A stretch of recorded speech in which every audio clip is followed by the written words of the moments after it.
যারা চাঁদাবাজি করো, মস্তানি করো, আমি বুঝি না তারা কি জাতের লোক। গায়ের রক্তটা কিসের? মানুষের রক্ত না পশুর রক্ত?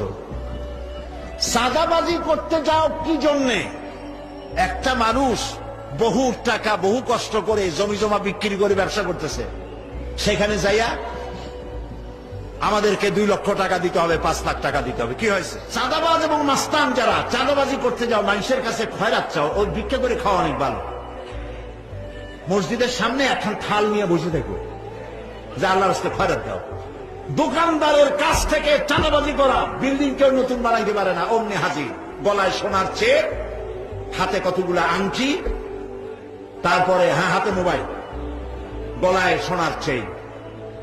শহরের মহা উল্লুক জানোয়ার বলতেছে এখানে ইট ফেলাইতে পারবে না, রড দিতে পারবে না আমাদেরকে